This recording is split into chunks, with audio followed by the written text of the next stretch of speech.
क्रिस्का recording studio Ekangar सराय।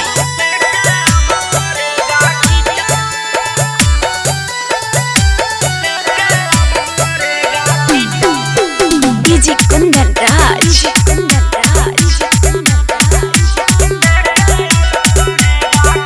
Presented by Kriska films. माजा खूबे मारला राजा बीटा बाई बीटावा, माजा खूबे मारला राजा बीटा बाई बीटावा। सैया जाके बेटी कला लेके अब परंग सीखिटावा, सैया जाके बेटी कला लेके अब परेगा किटावा।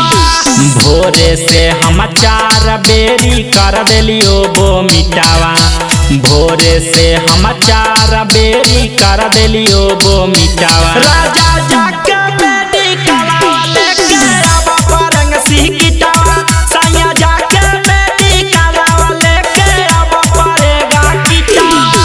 डीजे कुंदन राज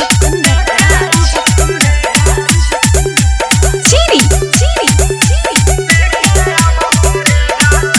राजा जाके बेटी कला लेके अब परंग सीखिटावा, सैया जाके बेटी कला लेके अब परेगा किटावा।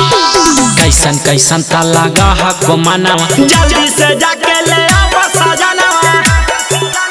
हे कैसन कैसन ता लगा हको मनावा, जल्दी से जाके ले आओ सजनावा। बेटावा गुदगुदा हो लगा हो बुला हो गिरा गिटावा, बेटावा गुदगुदा हो लगा हो बुला हो गिरा गिटावा। राजा जाके बेटी कला लेके अब परंग सीखिटावा, सैया जाके बेटी कला लेके अब परेगा किटावा। डीजे कुंदन राज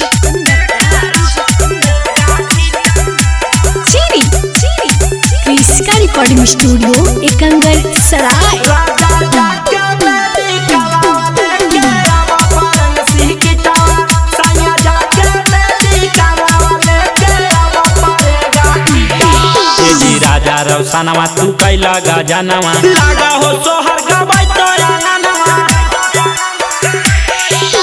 राजा रौसनवा तू कैला गजनवा, लगा हो सोहर गवाई तो आंगनवा।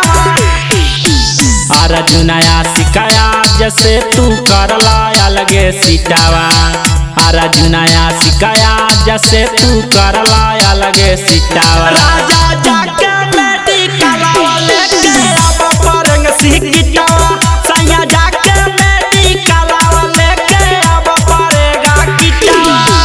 क्रिस्का रिकॉर्डिंग स्टूडियो एकंगर सराय।